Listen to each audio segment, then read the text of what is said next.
Welcome to the Well Club, where the journey to wellness begins. Take a deep breath, open your mind, and join us as we explore the endless possibilities of well-being. Here's Dr. Rob Douk. Hello, my guest today is Suneel Gupta.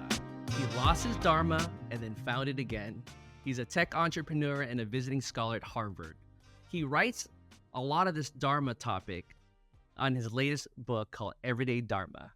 Drawing from his personal journey in ancient Indian wisdom, he offers 8 practices to help readers balance ambition with well-being and find true fulfillment. Suneel, welcome to the Well Club. Dr. Rob, good to be here.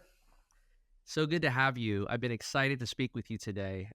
Before we get into more about Dharma and the 8 practices, there's so many topics I want to cover, but let's take it all the way back. You know, as children of refugees, our parents' journeys have shaped who we are today. And I'd love to kind of have you share your incredible mom's truly inspiring story. Yeah, Mom grew up in a time when it was probably her best path out of poverty was to meet, a man and try to marry him and get herself into a better sort of place. She grew up with no running water, no electricity, but that path wasn't right for her. She knew that she wanted something different. She wanted something more. And so she started to teach herself how to read. And came up with the idea that she wanted to move to America and become an engineer with Ford Motor Company, because Ford Motor Company was sort of the Google of its day. It was the big company that everybody sort of knew about, even a tiny girl in a tiny village. What happens next is pretty extraordinary. Her village ends up creating a collection pot. And people put little pennies, little rupees into the collection pot. And eventually it grows large enough for her to get on a boat and for her to get to the United States, where she gets a scholarship to Oklahoma State University. And the day after she graduates, she gets herself to Detroit, Michigan, where she applies for her dream job. And she gets herself into a room with a hiring manager. Now, the problem was that this hiring manager, he saw the name, Damayanti, at that time, Hingorani was her name, maiden name, and had no idea whether it was a man or a woman, assumed that it was a man because it was men that were applying for those jobs back then. But when he gets into the room, he realizes that it's a woman. And he says to her, look, I'm sorry, we actually don't have any female engineers who are working here right now. And it's this really sort of deflating moment for Damayanti, for my mom, because, all of her dreams, she can sort of feel slipping out of her hands. So she picks up her resume, she picks up her purse, and she begins to walk out of the room. And before she turns the door handle, she decides, like, if it's not now, then when's it ever going to be? So she turns around and she summons all the energy, all the courage that she can. And she looks this hiring manager in the eyes and she tells him her story about all the sacrifice that it took for her to get to this country, to get to this city, to get to this room. And then she says, look, if you don't have a female on staff, you don't have any female engineers here, well, then do yourself a favor and hire me now, because we can go build that team together. And over the next half hour or so, they have this exchange where this hiring manager is so inspired that he goes out and he fights with his colleagues, he fights with his bosses. And in 1967, she becomes Ford Motor Company's first female engineer. Incredible. Oh my goodness. I actually talk quite a bit about that in my intellectual wellness within the 9 dimensions. I have a similar story about how I come from a place where my college counselor profiled me as, you're probably not going to make it to college right out of the gate. But I didn't accept that. I started negotiating with no, but I still wanted to go to a UC. I grew up in California, and that resiliency to those circumstances it's just so amazing to hear her story. How has that, Suneel, rubbed off on you and your success growing up in a household like that? Well, yeah, I mean, because the way that I grew up was so different than the way that she grew up. I grew up in almost this boring suburb of Michigan, where things were so much better, so much different. But I think the quality that she made sure that both my brother and I had was what I now call the game of now. The game of now. And the game of now is different than the game of someday, because with the game of someday, you're waiting for courage in order to take action. So courage leads to action. But with the game of now, it's the reverse. You don't wait for courage in order to take action. You take action and you let courage catch up along the way. And the reason that that matters is because when we look at her story, I mean, oftentimes it can be very easy for me to say, well, look, she was able to take this journey because she was courageous. And the truth is that she was, but that courage didn't start up front. It was action after action after action. And every single time she took action, courage caught up along the way. And the more that I've been out there now as a researcher, what I do is I study great leaders. I travel around the world. I unpack the habits that took them to the top of their game. The more I realized that I had this mistaken perception that the people who end up reaching the top of their game are there because they're brave. They're naturally brave people. They're naturally courageous. And the more I kind of realized that that's not true. It's simply that they decided that they wanted to go do something and they didn't necessarily have courage. They weren't necessarily brave, but they did it anyway. And that's just the thing. I mean, as you know, neuroscientists will call this behavioral activation, right? We want to create a behavior, or we want to feel something in order to do something, but it works the other way too. We can do something in order to generate that feeling. And so 3 friends from design school, they were not ready to start Airbnb, right? Right. Clearly not.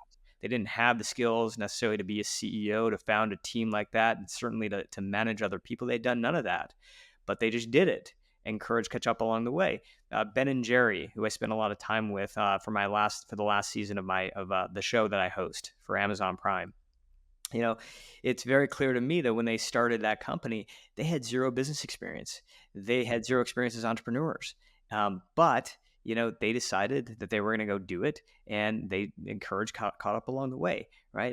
Greta Thunberg, another example, I think great one, who has literally like built this massive environmental movement. She's been nominated for 3 Nobel Prizes, but she's a teenager, right? Like if we were going to go pick somebody to lead the movement, we probably wouldn't go looking for a teenager with no experience with this. But the fact is that she's done it, and she's done it brilliantly because she just did it. She took action and let courage catch up along the way. So this game of now is something that I feel like I learned from my mom. And when I think about like what's the change I want to see in the world, I want to see more people playing the game of now. That's so inspiring. And, that takes me right back to it. I'm not sure if you're aware of this, but it reminds me a lot of my parents as refugees and how my mom smuggled me out of the concentration camp that claimed 2 million lives in Cambodia. She Wow. smuggled me out with, Wow. placed me on her right hip I was only 2 months old. So she considers me the miracle baby, right? And she's climbing over, you know, uh, boulders and everything to get to the Thailand borders. And so when I read about your mom and how she taught herself to read, and one of the first books was the Ford Motor Company and being inspired, it really is just action. And then when you look back in retrospect, you're like, oh my goodness, look what I just did. And so, yeah, that's so good. How are you now?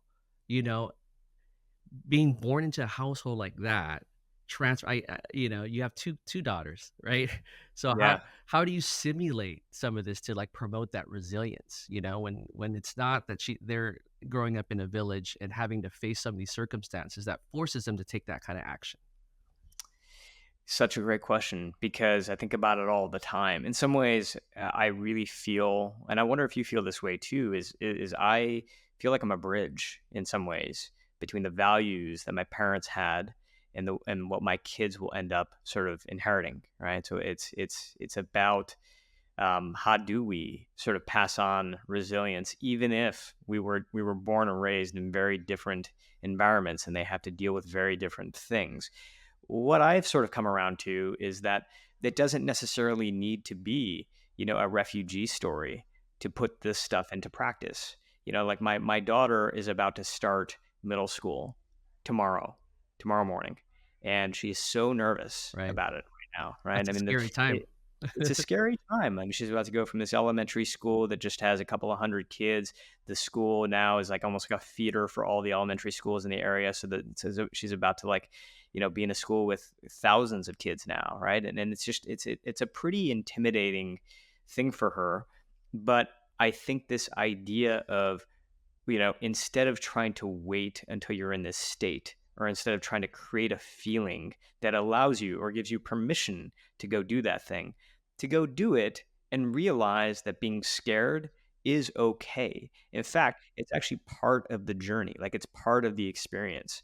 I think that we can get into trouble sometimes when we start to feel like there's something wrong if we're uncomfortable, right? Or there's something wrong if we feel scared. And I think it's very easy to condition ourselves to feel that way, That's right.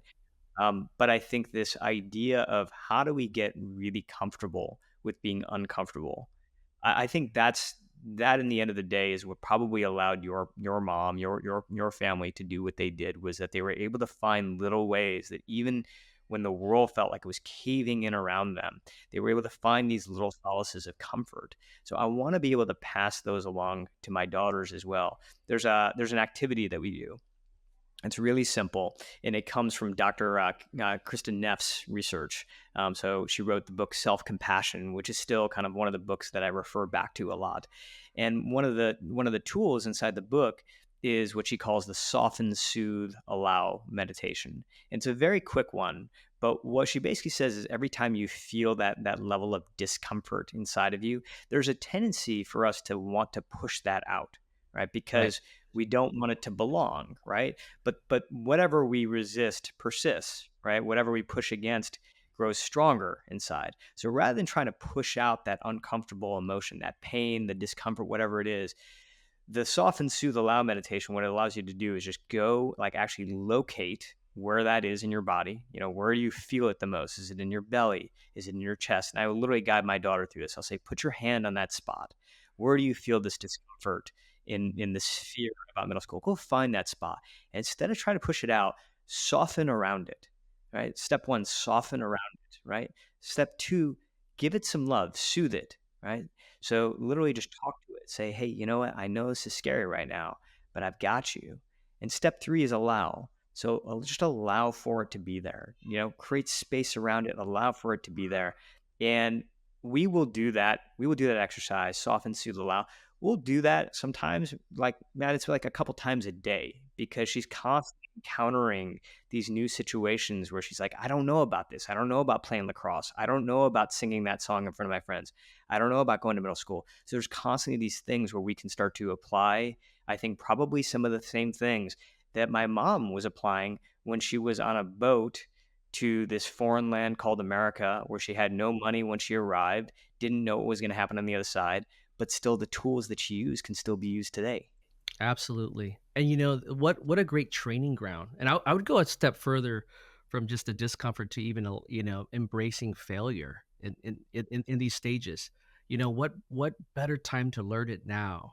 And Yeah. I'm guilty as a dad of three, right? As a we parent our kids, and oftentimes we try to protect them from some of these, but it's oftentimes when they don't make the team, Right. as hard as that is, and they don't make the cut when their other friends have gone on to have those kind of conversations to build resiliency and really character building. That, I think, Yeah. are the skills that's going to really, I wanted to send them off to college with, right? And I mean, you call yourself the face of failure, but I just love your approach to this. I love how vulnerable you are, and the humility that you bring. It really opens up a pathway for people to engage you and have a discussion about this, because most of the time with failures, we try to sweep that under the rug and hope nobody sees Yeah. it, let alone talk about it. Can you Yeah. share a bit about that, and how you've, gosh, not only embraced it but have used that a little bit as a platform to open up a healthy dialogue about failure? Yeah. Yeah. Well, there was a story written in the New York Times about 10 years ago. It was 2014, and it was about people who fail. And my face was the cover of that story. And the reason for that is because I had started two companies that had not worked. And then I'd helped start up Groupon, which was this hero of a company for a while, and then it had this massive decline, lost 99% of its market value. So it literally went, in the eyes of Wall Street, it went from hero to zero. And so later on, I went on to start a company called Rise, and that was the one that worked. But I had gone through 3 failures, and the New York Times does this article. They choose my face as sort of like this face of failure, and the article goes viral.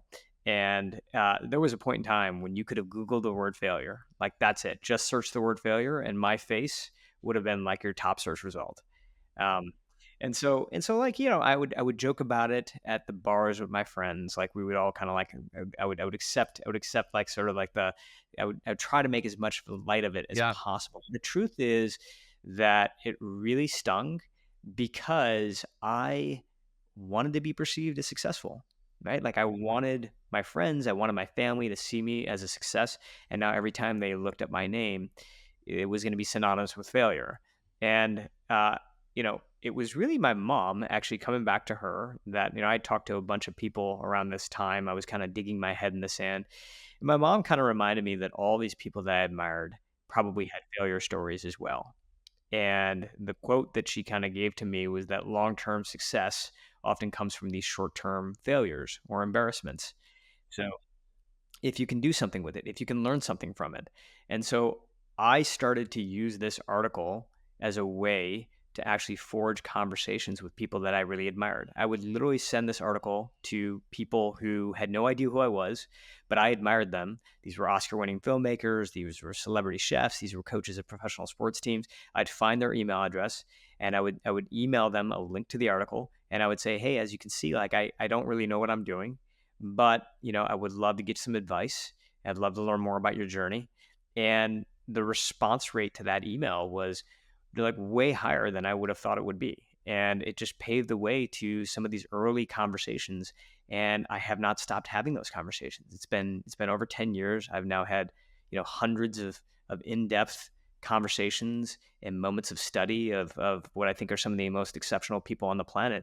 And it's all because of that article. Like that article, which I thought was an embarrassment, ended up becoming this massive gift because it just set me on this path where now what I do for a living is I study people who have been able to break through in their own lives, and oftentimes through failure, to unpack, what were the habits that really allowed them to do that. Speaking of exceptional people and people you admire, you went back to your roots and spent some time with Grandpa. Can you tell me a little bit about that and how he opened you up to this world of Dharma? Yeah, yeah. One of my earliest memories is being 7 years old, sitting on my grandfather's porch in New Delhi.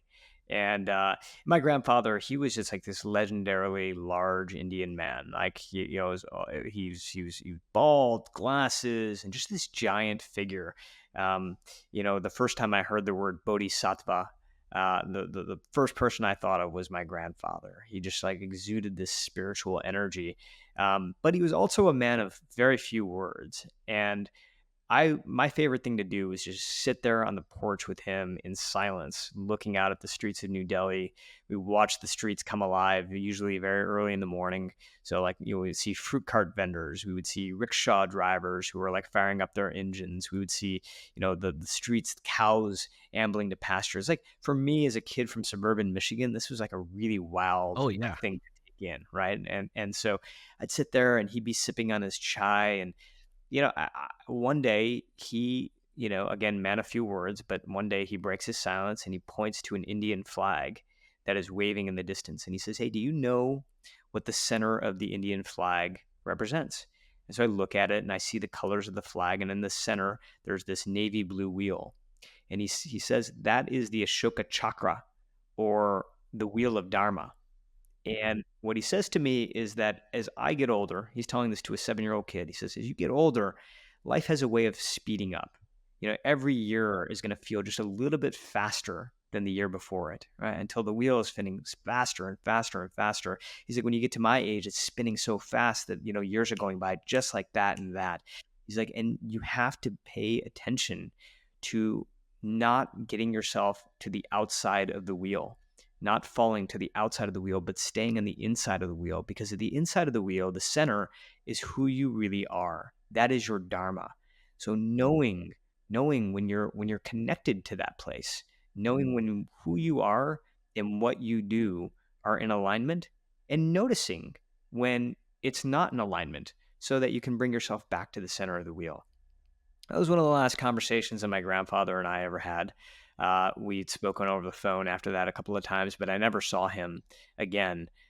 And for me, like as an American kid or an Indian kid growing up in America, growing up in a pretty white suburb, I kind of distanced myself from, anything that felt sort of Hindu, uh, or frankly, felt brown. Like I wanted to be perceived like as white as possible, and that included anything having to do with religion or my roots.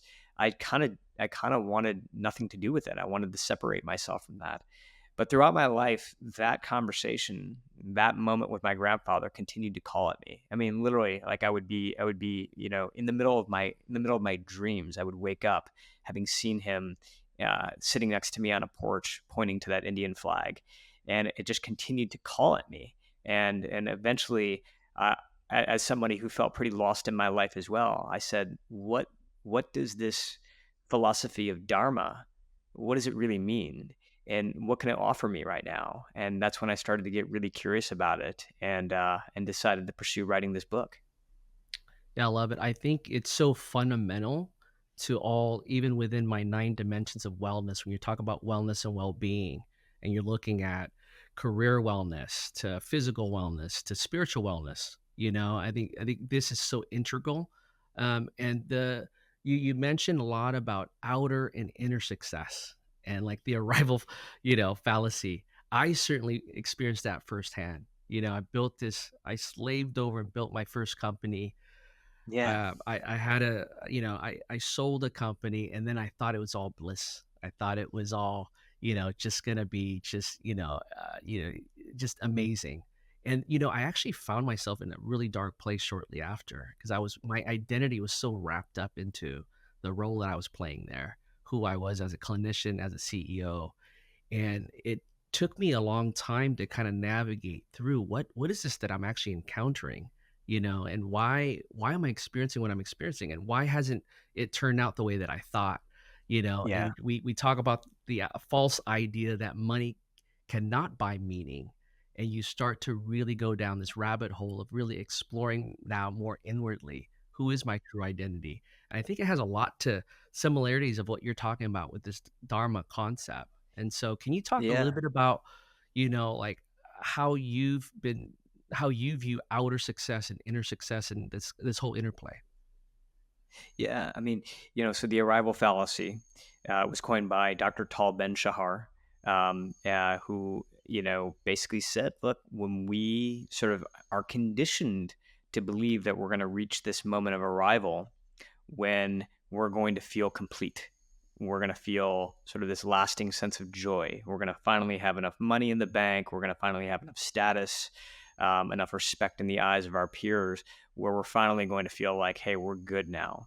And of course, that never happens, right? As soon as we hit one milestone, the goalpost moves again. And that can be for big things. It can be for smaller things as well. It could be getting that next deal, or getting the next promotion, or getting the next car, whatever it is. But we feel like these things that are supposed to bring us more of a lasting sense of happiness, they're actually quite short lived. They're actually quite temporary. And the result of this is that we constantly find ourselves on this almost hedonic treadmill, where we're constantly pursuing this next thing. And that can be exhausting, right? Now, does that mean that we abandon our drive? Does that mean that we don't want goals in life? Absolutely not. And goals are what I think give us fuel. They make us sort of thrive. They give us something to aim for, and there's something very healthy about all of that as well. And then the question is, where are we deriving our sense of joy and happiness? Is our sense of happiness and joy being derived from hitting those milestones, or is it being derived from something else? And that is the difference between outer success and inner success. So if outer success is the achievements, it's the hitting of the goals, it's the earning of the money, then inner success is really about sort of the joy of having done the thing in the first place. It's the day to day, it's the everyday, the nitty gritty, and even, even the stuff that doesn't sometimes seem as pleasant. Can we find a sense of joy even in those moments as well? And, that's not always an easy thing. That is candidly what I struggled with, right? Like when I was running my company, this time the company that actually worked, I was in the grind of the day to day, but what was sort of keeping me going was this idea that we was going to hit this moment when we were going to be able to exit the company and we were going to be able to get it to a certain scale. And that's the thing that sort of fueled me. But I have to say, it was very cheap fuel, meaning every single day felt like a grind. I was wearing myself into the ground. And if I look back on those 3.5, 4 years when we were building up the company, they weren't very enjoyable. And sure, the end was a good result, but I could have enjoyed that time so much more with a different lens on how I looked at like what was the process of it all. Like this idea of enjoying the process. Right. And by the way, like isn't it amazing how like, all this stuff that we hear about even on like the sports fields here in the West are like echoed into like ancient Eastern wisdom. Like we're all saying the same thing, which is that, as cliche as it sounds, it is about the journey. It's not about the destination. But what I hoped to do with the book was to really sort of break that down to some very, very fundamental techniques. What are some things that we can put into practice right away to actually be able to derive success every single day, to feel like we're experiencing joy and success again, even through the things that don't necessarily go our way? Yeah. Maybe start to unpack some of that for us as it relates specifically to wellness and well-being, because it's very loaded, and it takes Yeah. us to wellness and well-being. Yeah. So, chapter 3 of the book is called prana. And prana is it's Sanskrit for energy, right? Our source of energy. And some people will describe it as your life force. And you know, the reason that it matters in the context of what's happening today is that it seems like so many of us are running out of this prana. We're running out of energy. In fact, when I compare leaders and teams who are able to build momentum in their lives and in their careers, and I compare them to people who kind of fizzle out, they don't quite reach their potential. The people who don't reach their potential, very rarely do they run out of time or talent or even resources. What they almost always run out of is energy. And they just simply don't have enough gas in the tank to keep doing what they're doing, right? And 70% of the workforce right now says they're languishing, meaning they're experiencing high degrees of stress, low degrees of energy. 40% of C-suite leaders say they are considering leaving their jobs in the next 12 months because they're exhausted, right? Like they have more relationships, they have more wisdom, they have more experience, they have more of all these things that we feel like are essential to great success. But the one thing they have less of is energy, right? They're out of fuel, right? So we can sort of look at prana, this energy, as really a bridge from where we are to where we want to be. And if we don't have it, we can't go to where we want to go. And so one of the things we have to learn how to do as whether you're an individual contributor, you're a creator, whether you're a leader, is we have to learn not only to manage our time, but we have to learn how to manage our energy. Wh- One of the practices inside the book that I offer is what I call taking rhythmic renewal, which means that you're not waiting for vacations or long breaks in order to restore yourself, because we've kind of been conditioned to do that. We will burn ourselves to the ground and then we'll go on a 2-week vacation to try to restore ourselves. But that is actually a pretty weak way of dealing with burnout. Like vacations are wonderful. They're a great way to see the world. That could be a great way to spend time with friends and family. But as an instrument for burnout, it's actually pretty weak because most people say they experience more stress 1 week after vacation than they did 1 week before vacation. So you sipping a pina colada on the beach, fantastic. But then like you get back to the grind and it feels almost even worse. And so the much better instrument for dealing with burnout is this idea of taking little short rests throughout the day, every single day. When I sat down with Martha Stewart, and she's 82 years old, and she's literally got the energy of a 22-year-old. And the way that she does it is she's taking these little breaks throughout the day. She's gardening, she's horseback riding, Right. she's taking walks around her property. She's doing little things to break up the day. And she works these 16-hour days at the age of 82. She goes to sleep late, she gets up early, but that's how she does it. And we notice this as a pattern. In fact, the average high performer that we study, across all different walks of life is taking somewhere around 8 breaks every single day, like, which I know sounds extraordinary, but the model that I use, and I've helped other people bring this into their life because it's so simple, is what I call the 55-5 practice, 55-5 model, which is that for every 55 minutes of work, whenever possible, you're building in 5 minutes of focused, deliberate rest, 55 to 5. Now, it's not always possible. You're not going to be in the middle of a critical meeting and 55 minutes is up and you get up and walk out of the room. But most often, what we find is that even the people who have the most demanding schedules, instead of a 60-minute block, they could do whatever they needed to do in 60 minutes and 55 minutes, right?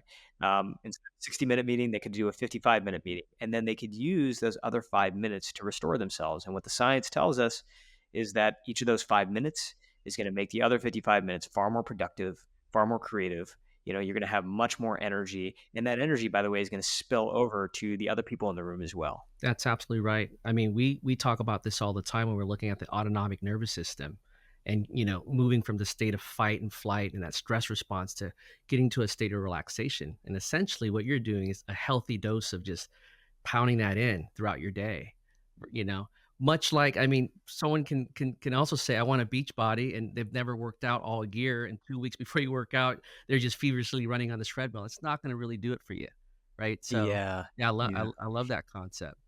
And, I think this whole dharma concept too, as you talk about this, it really combats burnout in today's fast-paced, world. And I think it really segues into so many practical tools when it looks at emotional and mental resilience and everything kind of wellness related. Talk to me about, you also have an 85% rule that I think helps with this a lot. Yeah, yeah, yeah. Carl Lewis, who was this Olympic sprinter, world record holder. Um, what they would find about Carl Lewis is that he would run very differently than the other sprinters, meaning that there was a pretty much a general rule that if you weren't sort of at the top of the pack by halfway through the sprint, you had a very low shot of finishing first place. So, people who sort of were pounding it out the gate, winning out the gate were the ones who were most likely to win the whole race. Carl Lewis had that sort of backwards. He would always kind of start near the back of the pack, but he would advance and usually win the race. And they couldn't figure out sort of why. And so there was a coach who decided to study Carl Lewis really effectively, like study his every movement, all of his behaviors. And what he realized is that Carl Lewis was generally starting the race at 85%. He was continuing the race at 85%, and he was finishing the race at about 85%. So he was very consistent throughout the whole thing. So while other runners were coming out the gate strong, but they were kind of in some ways like burning out, trying to use more fuel to sort of get them across the finish line, Carl Lewis was very smooth and very consistent, and he was at 85%. I started to think about sort of how do I start to bring this into my own life? Because I always feel like, if I'm not giving myself 100% towards something, then I'm not doing enough. But the problem with that is that if I'm constantly giving 100%, I eventually get to a point in time where I'm like, all right, I'm done, and I got to drop down to like 20, 30% for like a long period of time. I burn out, right? And then hopefully I'm able to rebuild my tank and come back to 100% again. But what would it look like if I was consistent at 85%? And I got to say, this is one of those things that has really changed my life.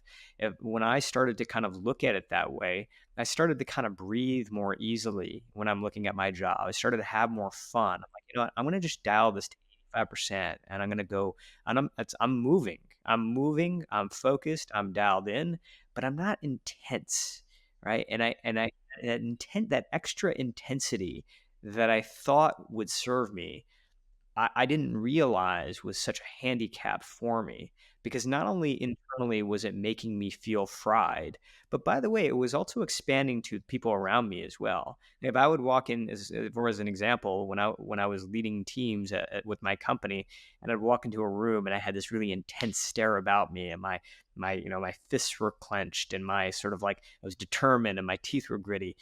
That's not necessarily a creative environment to be part of, right? That's right. It might be a driven environment to be part of, but that only lasts so long. And as I started to kind of relax a little bit, what I started to measure was A, how was my own well-being, but B, also like what was happening to productivity. Was like my worst fears really coming true that if I dialed it down by 15%, we were going to slow down as a company or slow down as a team, or our product was going to become inferior? No, none of that. None of that happened. The only thing that happened is that I was able to go for longer, more consistent periods of time. I was enjoying my work more. People were enjoying being around me. And this guilt of having dialed it down from 100 to 85 started to evaporate. Mm-hmm. Oh, that's so good because it when you think of the number 85 out of 100%, I think most of us can conceptually give ourselves the permission to kind of stop there and understand that it's optimal as long as we can maintain that consistency. So there's a lot of freedom in that, you know. So I actually much. remember my for my bachelor trip we hiked Half Dome, and I had, and there's a dozen of us, right? So you have all different styles of hiker. You've got people who train, people who didn't train at all, and I remember one fella, I won't mention his name, but he was 100% full throttle because he felt genuinely, if I just slow down just a bit, I'm going to get too tired and I'm not going to make it up there. But sure Right. enough, he cramped up a quarter of the way up there, to no one's surprise. But mentally, he learned a valuable lesson. So I think if he were to hear this snippet and soundbite on 85, he'd be like, "Yes, absolutely, go after the 85, because then you can sustain that and make it to the top." And so that was a regret of his. Yeah. Well, he's going to demand another hike to Half Dome now after hearing this. That's right. That's right. Yeah, that's a good excuse to get back up there. But I mean, Yeah. I think this is so good for you mentioned creativity. I talk a lot about creative wellness too, and actually the healing power of creative wellness. And there were like, many of us are created to be creative beings. And when we think of being creative, it's not just the artists that normally come to mind, the musicians and the painters, but the ability to be entrepreneurs requires a lot of creativity. The ability to hit a good golf shot when you're in trouble requires a lot of creativity. But if you're burnt out and you're at 100%, you're probably unlikely to sustain the consistent flow of what you need to be, producing.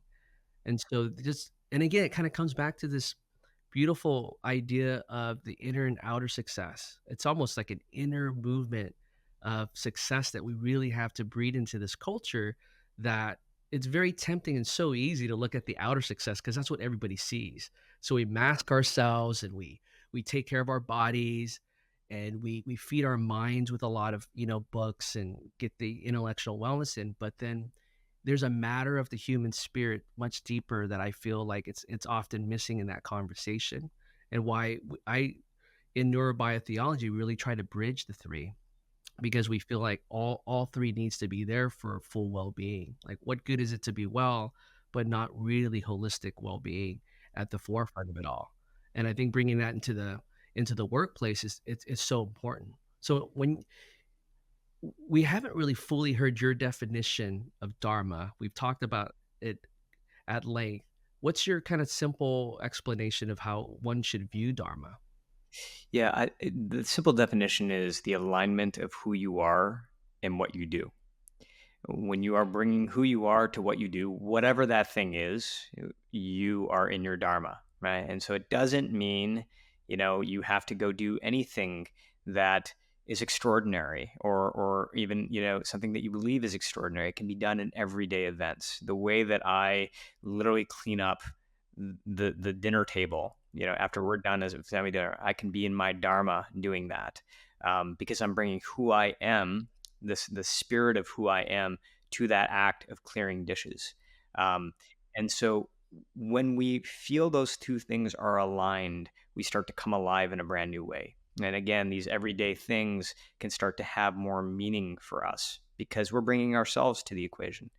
But on the flip side, you could have the most exciting, extraordinary job in the world Right. and feel like you are not bringing who you are to what that is, right? So a lot of the leaders that I coach right now are on paper extraordinary, right? I mean, some of the most sought after people, in business, but they're not quite happy with what they're doing, right? And part of the reason for that is because who they are and what they do each day, they don't feel like they're in alignment.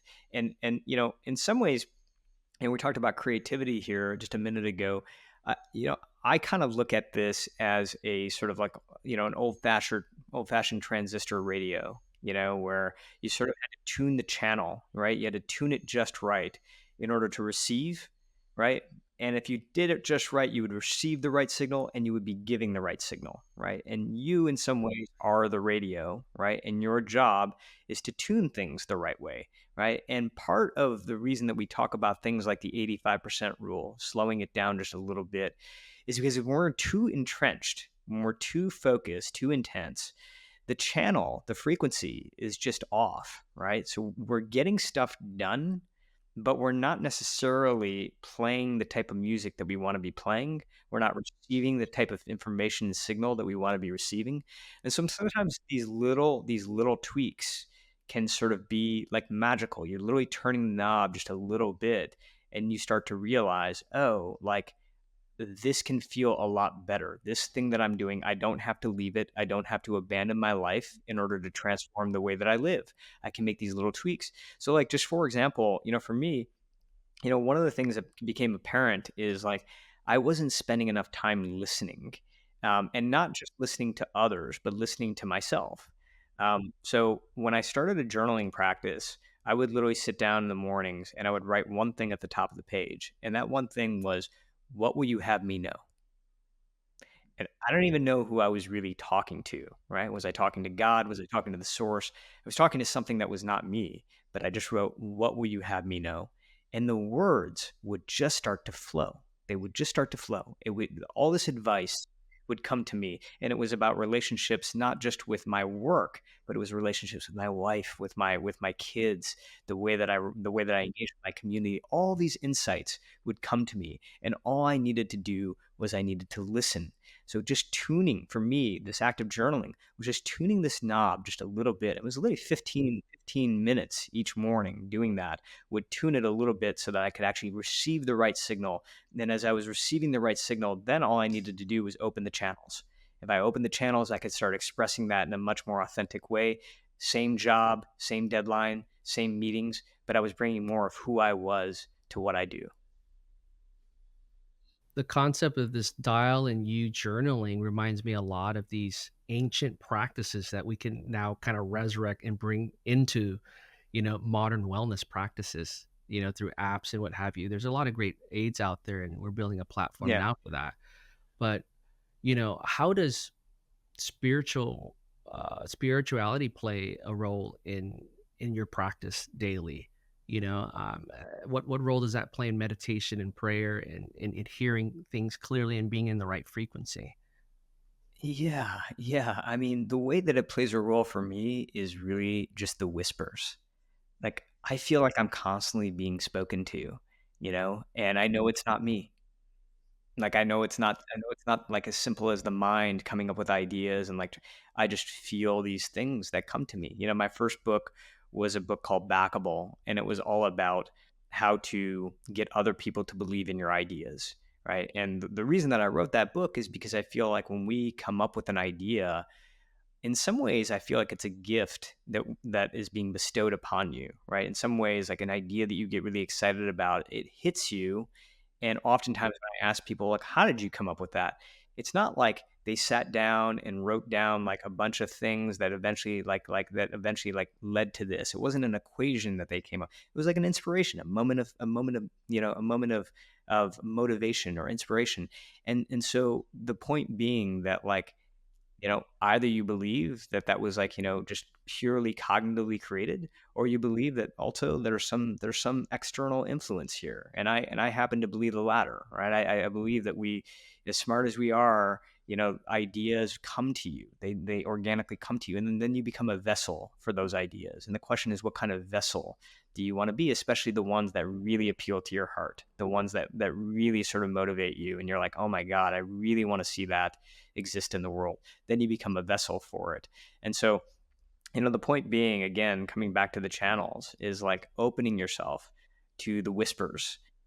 Because I think that as soon as you start to tune into those and maybe even sort of leave room for the possibility that it's not just you that's coming up with these things, but these things are almost being presented to you like little gifts. And then the question is, how do you want to share those gifts with the world? That to me is my spiritual practice. Yeah. I think that's incredible because and it's not often spoken, I think, enough about because it's a practice that can really unlock years of hardship or years of work, like with the right inspiration that can come from that journal. You can put a team together, do all the R&D you want, but with a spiritual breakthrough or spiritual thought or that whisper that you're speaking of, you could be far, accelerating this concept of yours. And so kind of going back to the workplace, I interview the practice that I talk about this in my first book, the Fearless Socialpreneur, are my three P's, which is I look at passion. I genuinely want to know how these whispers are interplaying in a person's mind and what they're into, whether that be something very creatively bent or leadership focused. And then from passion to really looking at, well, what do we do with those passions? Is there actually a purpose for you right now? Which I think is kind of like when you talk about Dharma and that alignment. And I see myself as a role as a coach or a CEO when I'm building teams as someone who can maybe come alongside and build a plan to be a dream releaser, to have them exercise those passions and really live into their purpose. Because I think when those are aligned, I can agree with you more. I think people do come alive because they're living into it. And it's not always fun, right? There's a lot of grit and resiliency that you have to kind of go through and oftentimes a lot of failure as part of that process. But to live into listening to that whisper, listening to that call, I think there's something so powerful about the human spirit that then comes alive.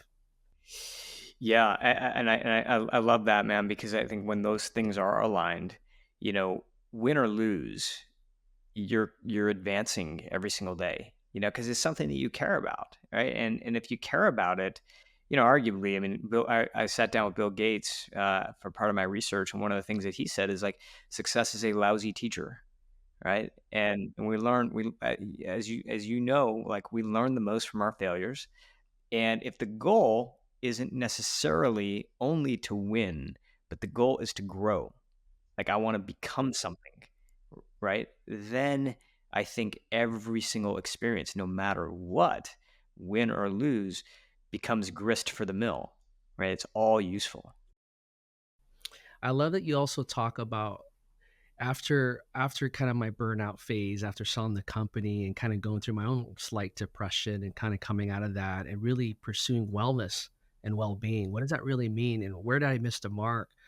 I am oftentimes hearing the whisper is, hey, it's time for you to play. Play responsibly, but play. I'm like, what is that really what I'm hearing? Not just to build another empire, not to, solve this issue within a society.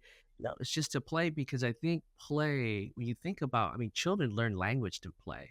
Things are developed through play. There's a lot of healing in play. And so I've really delved into the science of play. And it really shows how resilient we are too when circumstances don't work out our way, that we're still able to do date nights with our wives and be connected. I pickleball with a group of people every Sunday. I Nice. need that. So that's my gauge. And sometimes being out surfing reminds you that some of your problems, as big as it feels when it's just bottled up inside your own head, you get out into that vast ocean and somehow it kind of just melts away. It kind of reminds you that, you're probably okay. You're going to live to figure this out for tomorrow again. Talk a little bit about that, Sunil. Like you talk about work and dharma and the importance of play and that interplay and how sometimes they're indistinguishable. If you did it just right. Yeah, yeah. Mihaly Csikszentmihalyi, who was the author of Flow, uh, wrote a lot about this. Ultimately, what he said is like we have these two sides of our sort of work experience when we're trying to tackle a project. We have our autotelic side and we have our exotelic side. The exotelic side is really focused on the achievement. It's focused on like what's that finish line sort of look like. And the autotelic side of us is focused on what happens between here and there, right? And the play really comes from that autotelic side, right? It comes from sort of like the day to day. And like what Csikszentmihalyi ultimately concluded is that we have this mistaken belief that people who are the most successful in life are the people who are just focused on the end goal. They're focused on like, eye on the prize. But the people who are able to find a sense of play with the autotelic side of things, this day to day sort of what we might call the grind, but other people can call like the play, the journey, the experience. There were many success stories from that column as well. And by the way, it's a much more enjoyable journey. Alan Watts would talk about sort of this idea of, he would compare this to music, and what he basically say is like, look, we don't listen to a song in order to listen to the last note of the song, right? Right? Otherwise, it would literally be like one note, right? And that's the end. The whole point of music is to go through the experience of the song, right?